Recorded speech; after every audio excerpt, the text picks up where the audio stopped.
मेरी बेटी ने मुझे अपने घर पर अपने मदद के लिए बुलाया था।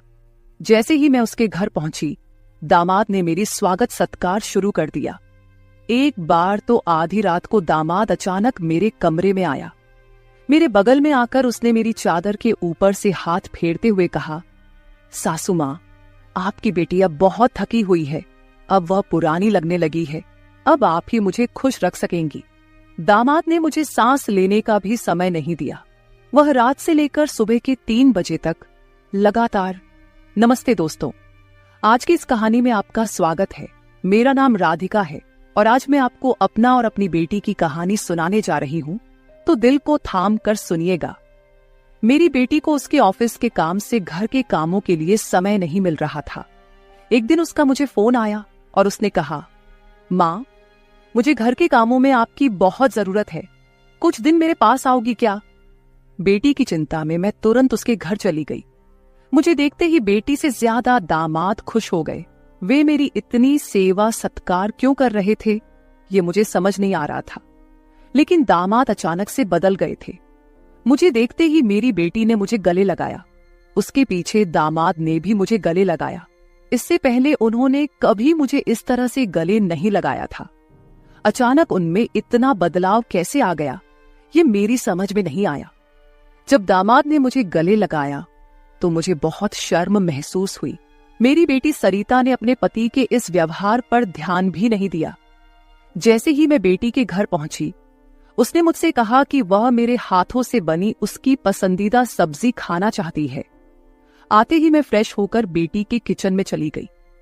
उस रात दामाद और बेटी दोनों बड़े चाव से खाना खा रहे थे। खाना खत्म होते ही सरिता बोली, माँ, आज आपके हाथ का खाना खाकर बहुत अच्छा लगा। उसके कहने पर दामाद ने भी हामी भरते हुए कहा, मुझे तो ऐसा लग रहा है जैसे बहुत दिनों बाद पेट भरकर खाया हो। दामाद ने मेरी तारीफ किया तो सरिता ने अपने पति को गुस्से से देखना शुरू कर दिया। वह बोली, सुमित, मेरी माँ के सामने मेरी बुराई मत करो। तुम ऐसा बोल रहे हो जैसे मैं रोज खाना बनाती ही नहीं हूँ। क्या तुम रोज बाहर मेस में खाते हो? उन दोनों के बीच तू मैं शुरू हो गई। तब मैंने दोनों को शांत करते हुए कहा, सरिता, छोटी छोटी बातों को बड़ा मत बनाओ। दामाद तो बस मजाक में तुम्हारे सामने मेरी तारीफ कर रहे होंगे। वैसे भी रोज तो मैं यहाँ नहीं रहती, तुम ही अपने पति का ख्याल रखती हो। शायद वे सिर्फ हंसी मजाक कर रहे हो। मैंने अपनी बेटी से यह कहा क्योंकि मैं दामाद को कुछ कह नहीं सकती थी। खाना खत्म होते ही सरिता हाथ धोकर अपने कमरे में चली गई। मैं डाइनिंग हॉल साफ करने लगी। मेरी मदद के लिए दामाद थे। वे बोले, सरिता को तो कोई परवाह ही नहीं है। माँ, इतने दिनों बाद आप घर आईं, फिर भी वह पहले ही दिन से आपके ऊपर सारा काम छोड़कर मोबाइल लेकर कमरे में चली गई। यही तो रोज का हाल है। दामाद की बात से सहमत होकर मैंने डाइनिंग टेबल से बर्तन उठाए। तभी दामाद भी मेरी मदद के लिए किचन में आ गए। किचन से जाते वक्त दामाद ने अचानक मेरे हाथ पकड़ लिए। फिर दामाद जी बोले, सासू माँ, सच में आपके हाथों में जादू है। आपके हाथ का खाना खाकर मन बहुत प्रसन्न हो गया। आगे भी मुझे आपके इस तरह के अलग अलग रूप देखने को मिलेंगे। मेरा न कोई साला है और न कोई साली। मेरे ससुराल में तो आप ही एक हैं। अब चाहे साला, साली और बहनोई की हंसी मजाक हो या सासू माँ की देखभाल, ये सभी रिश्ते आपको ही निभाने हैं। अब मैं आपको यहां से जल्दी जाने नहीं दूंगा। मुझे दामाद का प्यार समझ में आया, लेकिन इसके पीछे उनका क्या मकसद था, इस पर मैंने ज्यादा गहराई से सोचा नहीं था। इसी तरह कुछ दिन और बीत गए। मुझे बेटी के घर आए कुछ ही दिन हुए थे। तभी मैंने महसूस किया कि उन दोनों पति पत्नी के बीच कुछ ठीक नहीं था। लगातार 3 दिन से मुझे रात को उनकी बड़बड़ाहट और दामाद की आवाज उनके कमरे से सुनाई दे रही थी। वह बात प्रेम की तो बिल्कुल नहीं थी। उन दोनों के बीच कुछ गड़बड़ थी, ये मुझे साफ महसूस हो रहा था, क्योंकि जब से मैं वहां आई थी मैंने उन्हें कभी साथ में हंसते खेलते नहीं देखा था। एक दिन शाम को सरिता ऑफिस से जल्दी घर आ गई। उसे घर पर देख मैं 2 कप कॉफी लेकर उसके कमरे में चली गई। मुझे उससे थोड़ी बात करनी थी। कॉफी का बहाना लेकर मैं उसके कमरे में गई। मैंने उसके हाथ में कॉफी का कप दिया, लेकिन वह मुझसे बात करने के बजाय मोबाइल में व्यस्त थी। तब मैंने उसका मोबाइल खींचते हुए बोली, सरिता, क्या मुझे यहाँ बुलाने का मकसद यही है कि मैं तुझे मोबाइल खेलते हुए देखूं? मैं आई हूं और तू मुझसे 2 मिनट भी बैठकर बात नहीं कर रही। अरे 2 शब्द मां से तो बोल, और अगर तुझे बात नहीं करनी तो मुझे तुझसे बात करनी है। जैसे ही मैंने उसका मोबाइल छीन लिया, उसका ध्यान मेरी ओर हो गया। वह बोली, बोलो मां, तुम्हें मुझसे क्या इतना जरूरी बात करनी है? तब मैंने उससे कहा, सरिता, तू खुद को इतनी कूल दिखाती है, क्या सच में तू वैसी ही है? क्या सच में तुम्हारे घर का माहौल इतना कूल है? मेरी बातों पर सरिता के चेहरे पर एक सवालिया निशान उभर आया। वह बोली, मां, तुम क्या बोल रही हो? मुझे तो कुछ समझ में नहीं आ रहा। जो बोलना है सीधे बोलो। अब तुम टीचर नहीं हो और ना मैं तुम्हारी स्टूडेंट, जो तुम मुझसे इतने सख्ती से बात कर रही हो। सरिता के कंधे पर हाथ रखकर मैंने उससे कहा, अरे पिछले 3 दिनों से रात को मुझे तुम्हारे कमरे से तुम दोनों की बड़बड़ाहट सुनाई दे रही है। क्या तुम दोनों के बीच सब कुछ ठीक है? अभी तुम्हें बच्चा भी होना है। अभी से ही तुम्हारे बीच अनबन शुरू हो गई है। अभी तो तुम्हें साथ में पूरा जीवन बिताना है। ये सही तरीका नहीं है। मेरी बातों का जवाब देते हुए सरिता बोली, मां, मुझसे कहने के बजाय समीर से कहो, क्योंकि हमेशा वही झगड़ा शुरू करता है। उस दिन भी देखा ना, कैसे वह खाने की टेबल पर मुझे कुछ भी बोल रहा था। फिर वह बोली, मां, अब तुम ही बताओ, मैं ऑफिस में भी थक जाती हूं। ऊपर से घंटों ट्रैफिक में फंसकर घर आना पड़ता है। अब 3 दिन से तुम घर आई हो तो मुझे थोड़ी राहत मिली है, नहीं तो रोटियां बेलते वक्त भी मेरी आंख लग जाती थी। अब इतनी थकान के बाद भी मैं समीर को कैसे समय दूं? समीर तो कुछ समझने को तैयार ही नहीं है। और वैसे भी तुम्हें यहां बुलाने का आइडिया उसी का था। वह कह रहा था कि सासू मां के आने से तुम्हें भी थोड़ा आराम मिलेगा। तुम यहां आई हो तो उसकी खाने की शिकायतें भी थोड़ी कम हो गई हैं। नहीं तो हर बात में ये ऐसा और वो वैसा ही चलता रहता था। तुम्हें बुलाने से पहले वह कह रहा था कि जब मेरी सासू मां आएंगी तो मैं उनसे सारी ख्वाहिशें पूरी करवाऊंगा। अब तुम्हारे दामाद को तुमसे क्या ख्वाहिशें पूरी करवानी है, ये तुम ही देख लो। उसकी शिकायतों से तो मुझे थोड़ी राहत मिल गई है। सरिता की बातें सुनकर मुझे लगा कि सच में उसे काम से समय नहीं मिल पाता होगा, इसलिए समीर को खाने पीने की परेशानी हो रही होगी, और शायद इसलिए उन्होंने मुझे कुछ दिनों के लिए बुला लिया होगा। लेकिन दामाद को मुझसे और भी ख्वाहिशें पूरी करवानी थीं, इसका मुझे कोई अंदाजा नहीं था। सरिता की बातें सुनकर मुझे लगा कि उनके बीच सामान्य झगड़े हैं जो वे खुद सुलझा लेंगे। इसीलिए आगे मैंने सरिता को और नहीं समझाया। जैसे ही मैं उसके कमरे से बाहर निकली, मुझे दामाद की गाड़ी का आवाज सुनाई दिया। उस दिन समीर भी जल्दी घर आ गए थे। उन्हें घर में देखकर मैंने कहा, आज आप जल्दी आ गए, चलो अच्छा हुआ। आज तुम दोनों बाहर जाकर डिनर कर लो, घर में संभाल लूंगी। उन्हें थोड़ा बाहर घूमने फिरने का मौका मिलेगा, इसलिए मैंने उन्हें डिनर के लिए बाहर जाने को कहा। लेकिन दामाद ने कहा, सासू मां, होटल जाने की जरूरत नहीं है।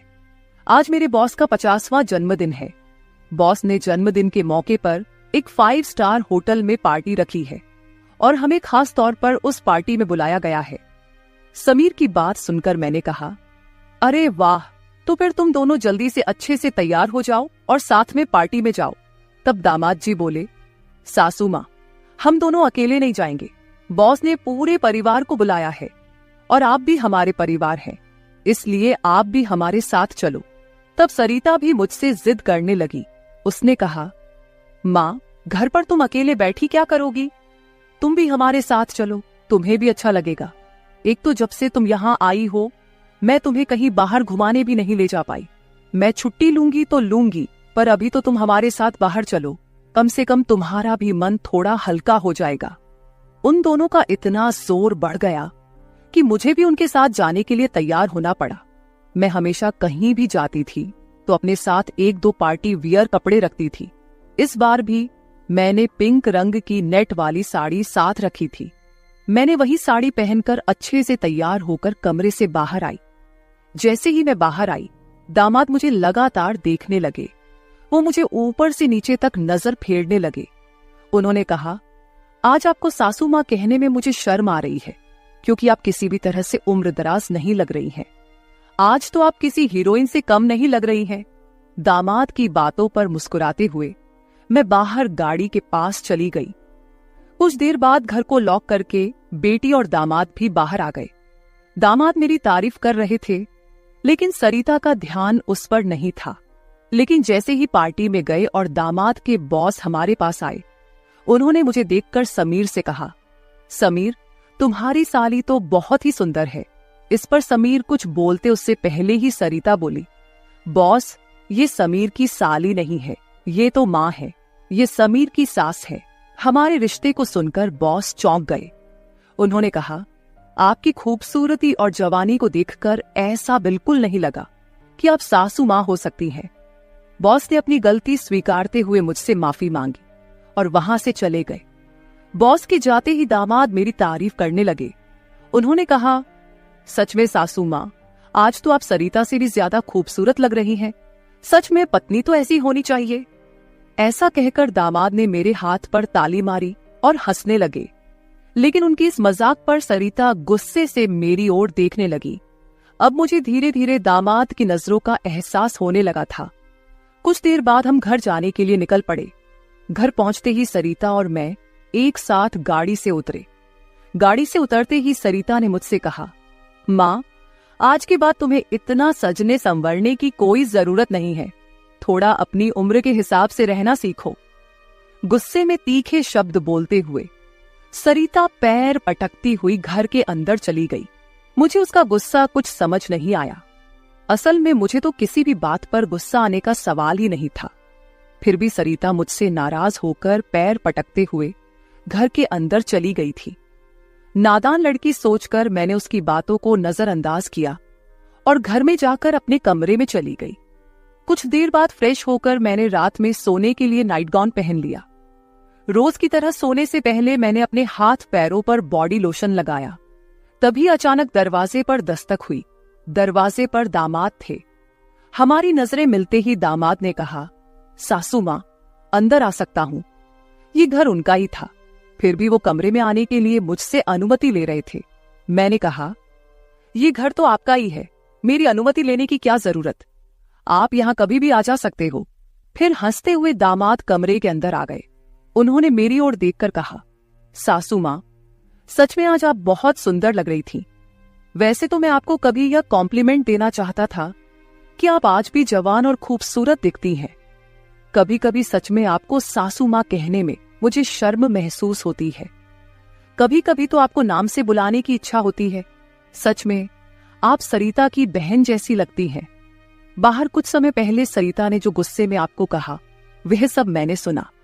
उसकी बातों पर ध्यान मत दीजिए। और हाँ, एक जरूरी बात यह है कि सरिता की बातों को दिल पर लेकर आप अपना रहन सहन बिल्कुल मत बदलिए। आप जैसी हैं बहुत अच्छी हैं। दामाद के मुंह से अपनी तारीफ सुनकर मेरे मन में लड्डू फूटने लगे। अगर 45 साल की किसी महिला की तुलना 21 साल की जवान लड़की से की जा रही हो, तो जाहिर है वह महिला खुश होगी ही। उस समय मेरे साथ भी वैसा ही हुआ था। दामाद की प्रशंसा पर मैं शर्मा गई थी। उस दिन के बाद दामाद की हदें बढ़ने लगी। 4 दिन बाद मुझे अपनी बेटी के कमरे से उनकी बहस की आवाजें सुनाई दी। मैं अपने कमरे से बाहर झांकते हुए वह सब सुन रही थी। तभी दामाद कमरे से बाहर आते दिखे। दामाद को बाहर आते देख मैं जल्दी से अपने कमरे में चली गई। मैं कमरे की लाइट बंद करने ही वाली थी कि समीर मेरे कमरे में आ गया। वो काफी गुस्से में लग रहा था। मैंने उसे एक गिलास पानी दिया और पूछा, सब ठीक तो है ना? इस पर दामाद बोले, सासू माँ, आपकी बेटी और आप में कितना फर्क है। शादी के बाद पति से कैसा व्यवहार करना चाहिए, उसे कैसे खुश रखना चाहिए, आपने सरिता को कुछ भी नहीं सिखाया। जब भी मैं उसके पास जाता हूं, वह मुझसे एक ही बात कहती है कि मैं बहुत थक गई हूं। आपकी बेटी अब पूरी तरह बूढ़ी दिखने लगी है। उसके सामने आप जवान लगती हैं। कहां आपकी जवानी और कहां सरिता की समय से पहले आई बुढ़ापा। मैंने शांत रहकर समीर की सारी बातें चुपचाप सुनी। उनकी बातें खत्म होते ही मैंने उसे समझाते कहा, दामाद जी, आप गुस्सा मत कीजिए। सरिता अपने ऑफिस के काम में पूरी तरह थक जाती है, इसलिए वह थोड़ी परेशान हो गई है। कुछ दिन आप दोनों बाहर घूमने चले जाइए, सब कुछ ठीक हो जाएगा। काम की भाग दौड़ में खुद के लिए भी समय निकालना जरूरी है। इस पर दामाद बोले, मैं तो सब कुछ करने के लिए तैयार हूँ, लेकिन आपकी बेटी को ऑफिस से छुट्टी लेने की इच्छा होगी, तभी मैं भी उसके साथ कहीं जा सकूंगा। मैंने फिर से दामाद को समझाया और उनके हाथ में पानी का गिलास दिया। दामाद से बात करते हुए अनजाने में मेरा हाथ उनके पैर पर रख दिया गया। अचानक दामाद ने अपने पैर पर रखा मेरा हाथ अपने हाथ से पकड़ा और मेरे हाथ से गिलास को एक ओर रखते हुए दूसरे हाथ से मेरे चेहरे से बाल हटाकर बोले, सासू माँ, आप सच में बहुत सुंदर हैं। आपको देखकर तो सरिता को देखने की इच्छा ही नहीं होती। कहाँ आपके चेहरे का तेज और कहाँ सरिता की झुर्रियां। दामाद मेरे सामने मेरी बेटी की बुराई कर रहे थे। मैंने उन्हें कहा, आप मेरी सुंदरता की तारीफ कर रहे हैं, इसके लिए धन्यवाद, लेकिन जिस लड़की के बारे में आप बुरा भला कह रहे हैं वह मेरी बेटी है, ये मत भूलिए। दामाद बोले, सासू माँ, मैं कुछ गलत नहीं कह रहा हूं, जो सच है वही कह रहा हूं। अब सरिता बूढ़ी दिखने लगी है तो क्या करूं? आपके सामने वह सच में फीकी पड़ती है। आपकी सुंदरता बेहद मनमोहक है। बोलते बोलते दामाद की नजर मुझ पर टिकने लगी थी। तब मैंने उनसे कहा, अब काफी रात हो गई है, आपको जाकर सो जाना चाहिए, नहीं तो सरिता यहाँ आ गई तो वह और नाराज हो जाएगी। मैंने दामाद को जैसे तैसे अपने कमरे से बाहर किया, नहीं तो वह रात भर मेरे कमरे में ही बैठे रहते। खैर, जो भी हो, लेकिन समीर ने मेरी जो प्रशंसा की वह मुझे बहुत पसंद आई। अगले दिन शाम को जब दामाद ऑफिस से घर आए तो उन्होंने कहा, सासू माँ, कल मुझे 2 टिफिन पैक कर दीजिए, और वो भी भरकर। जब से आप मेरा टिफिन बना रही हैं, ऑफिस में मेरी क्रेडिट कुछ ज्यादा ही बढ़ गई है। मेरे दोस्त रोज मेरे टिफिन की तारीफ करते रहते हैं, और आज तो मेरे बॉस ने भी मेरी तारीफ की। सबको लगा कि मेरी पत्नी ने इतना अच्छा खाना बनाया है, लेकिन मैंने सबका भ्रम दूर कर दिया और उन्हें बताया कि यह जादू मेरी पत्नी के हाथों में नहीं, बल्कि मेरी सासू माँ के हाथों में है। कल मेरे बॉस ने आपसे टिफिन मांगा है, और हाँ, टिफिन के साथ आप भी अच्छे से तैयार रहिएगा, क्योंकि बॉस ने आपको भी मिलने के लिए बुलाया है। मेरे दोस्तों को भी आपसे मिलने की इच्छा है। दामाद मेरी तारीफों के पुल बांध रहे थे, तभी सरिता वहीं बैठी थी। बातें करके समीर डाइनिंग हॉल से बाहर चले गए। मैं भी किचन में रात का खाना बनाने जाने लगी। तभी सरिता ने कहा, माँ, तुम्हें अपने दामाद के सामने ज्यादा कूल बनने की कोशिश नहीं करनी चाहिए। मैंने तुम्हें उसी दिन समझाया था कि तुम्हें अपनी उम्र के हिसाब से रहना चाहिए। अब ना तुम नौकरी करती हो, ना पापा है, तो तुम्हें इन सब नखरों की क्या जरूरत है? कल तुम समीर के ऑफिस जा ही रही हो, तो एकदम साधारण और सादगी से जाओ। मुझे तुम्हारा यह टाप टिप रहना बिल्कुल अच्छा नहीं लगता। मेरी अपनी बेटी मुझ पर हुक्म चलाने लगी थी। उस समय मुझे सरिता की बातों पर बहुत गुस्सा आया। मैंने उससे कहा, सरिता, उस दिन मैंने तुम्हें बच्चा समझकर कोई जवाब नहीं दिया, लेकिन अब तुम्हारी हिम्मत बढ़ती जा रही है। याद रखना, मैं तुम्हारी माँ हूं, ये मत भूलना। मुझसे बात करते समय अपनी जुबान का ख्याल रखो। एक बात तो तुम्हें भी अच्छे से पता है कि मुझे हमेशा से टापटिप रहने की आदत है। मैं अपनी आदत किसी के कहने से नहीं बदलूंगी। इंसान जितना अच्छा रहता है उतना ही फ्रेश दिखता है, यही मेरा मानना है। तुम चाहे कुछ भी कहो, मैं अपनी रहन सहन नहीं बदलने वाली। अगर किसी को बदलना है तो तुम खुद को बदलो, अपना चिड़चिड़ा स्वभाव बदलो। कभी कभी तो मुझे लगता है कि तुम मेरी ही बेटी हो या नहीं। उस दिन पहली बार मैं अपनी बेटी से इतने गुस्से में बात कर रही थी। इससे पहले सरिता ने भी कभी मुझसे इतने कटु शब्दों में बात नहीं की थी। इसलिए उससे गुस्सा होकर मैं किचन में चली गई। उस रात खाना खाते समय भी मैंने किसी से बात नहीं की। अगले दिन दोपहर के 1 बजे के बाद मुझे मेरे दामाद का फोन आया, तो मैं तैयार होकर उनके ऑफिस जाने के लिए निकली। शाम को मैं और समीर साथ ही घर लौटे। मुझे और समीर को साथ देखकर सरिता और भी ज्यादा नाराज हो रही थी। अब मुझे उसकी नाराजगी से कोई फर्क नहीं पड़ता था। वो तो अपने पति को भी खुश नहीं रख पाई थी। मैंने भी अब उससे किसी तरह की कोई उम्मीद नहीं रखी थी। लेकिन इधर मेरे दामाद अब मुझसे बहुत अच्छे से पेश आने लगे थे। हर 2-3 दिन में वो मुझसे कहते कि उनके ऑफिस में उनके दोस्तों ने या कभी उनके बॉस ने मुझसे मिलने के लिए बुलाया है। उस दिन भी सुबह नाश्ता करते समय दामाद ने मुझसे कहा, सासू माँ, घर के सारे काम जल्दी निपटा लीजिए क्योंकि आज भी आपको ऑफिस जाना है। मैंने उनकी बात पर सहमति जताई। जैसे ही समीर ऑफिस के लिए निकले, सरिता ने मुझे घेर लिया। उसने कहा, माँ, मैं कुछ दिनों से देख रही हूँ, रोज तुम अपने दामाद के ऑफिस जा रही हो, शाम को उनके साथ हंसती खेलती घर लौटती हो। अब भी तुम दोनों में सास दामाद का रिश्ता बरकरार है या फिर सीमाएं पार हो गई हैं? उस समय सरिता कुछ ज्यादा ही बोल गई थी। मैंने उस पर जोर से चिल्लाई, फिर भी उसे कोई फर्क नहीं पड़ा। उसने कहा, मुझ पर चिल्लाने की बजाय एक बार यह सोचो कि तुम्हारा और तुम्हारे दामाद का रिश्ता किस मोड़ पर जा रहा है। अगर मेरी बात समझ में नहीं आई तो तुम यहां से जा सकती हो। उसकी बातें सुनकर मेरी आंखों से आंसू बहने लगे। मेरे आंसुओं की परवाह किए बिना सरिता ऑफिस चली गई। उसके बाद 5 घंटे बीत गए, लेकिन मैं अपने कमरे में बैठी आंसू बहाती रही। समीर के लगातार फोन आ रहे थे, लेकिन मैंने फोन उठाने से इनकार कर दिया।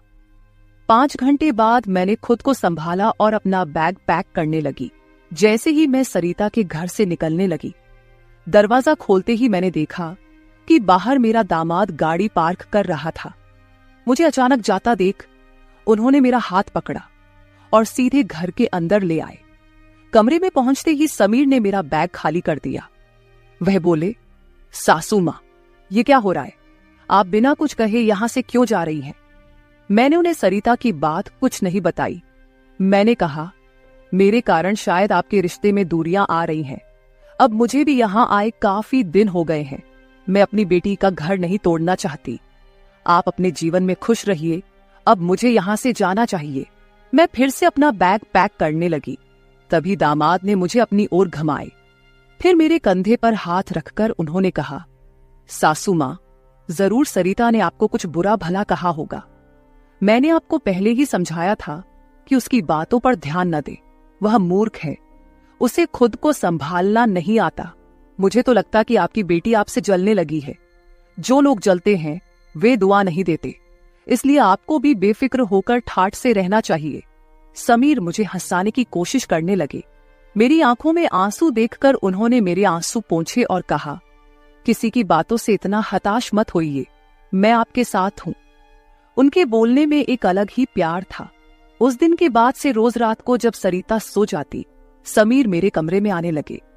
अब उनका मेरे कमरे में आना मुझे खटकता भी नहीं था, क्योंकि हमारा रिश्ता एक अलग ही मोड़ पर जाने लगा था। अब समीर मेरे सिर्फ दामाद नहीं रहे। 4-5 दिन से समीर मेरे कमरे में आ रहे थे। कुछ दिन बाद अचानक मेरे मन में ख्याल आया कि अगर सरिता को यह सब पता चल गया तो, इसलिए मैं समीर के सामने यह सवाल रखी। मैंने कहा, समीर, तुम रोज रात को सरिता की नजरों से छुपकर मेरे कमरे में आते हो, लेकिन क्या तुम पक्का करते हो कि वह गहरी नींद में होती है? अगर तुम्हारी लापरवाही के कारण सरिता अचानक मेरे कमरे में आ गई और उसने यह सब देख लिया तो क्या होगा? इस पर समीर ने कहा, सासू मां, कभी न कभी हमें इस स्थिति का सामना करना ही होगा। जो काम मेरी पत्नी को करना चाहिए था वह आपने किया, इसमें आपकी क्या गलती है? उसे वक्त रहते सब कुछ समझना चाहिए था। अब वक्त उसके हाथ से निकल गया है। आप ज्यादा चिंता मत कीजिए, नहीं तो आपके चेहरे पर भी झुर्रियां आने लगेंगी। आप चिंता मत करें, बस सरिता के सामने इस रिश्ते को स्वीकार करने का साहस रखिए। हम दोनों बात कर ही रहे थे कि अचानक सरिता कमरे में आ गई। मैंने उसका नाम लिया ही था कि वह वहां मौजूद हो गई थी। हम दोनों सास और दामाद एक दूसरे को देखने लगे। सरिता तो हमें साथ देखकर हमारी ओर बस देखती ही रह गई थी। उसने कहा, मुझे तुम दोनों पर पहले ही शक हो गया था। समीर, तुम्हें क्या लगा कि तुम रोज रात को मुझे चकमा देकर जाते हो और मुझे इसका बिल्कुल पता नहीं चलता? मैं तो बस मौके का इंतजार कर रही थी, क्योंकि मुझे तुम दोनों को रंगे हाथ पकड़ना था। अब तो मैंने तुम्हारी सारी बातें रिकॉर्ड कर ली हैं और तुम्हें इस हालत में भी देख लिया है। सरिता बोल ही रही थी कि तभी समीर का फोन बजा। उसने मेरा हाथ छोड़ दिया और कमरे से बाहर चला गया। थोड़ी देर पहले जब वह मुझे समझा रहा था तो उसने मेरा हाथ पकड़ रखा था। कुछ ही मिनटों बाद वह एक शख्स को लेकर कमरे में वापस आया। वह तीसरा शख्स और कोई नहीं बल्कि समीर का बॉस था। उसे आधी रात को घर में देखकर सरिता चौंक गई।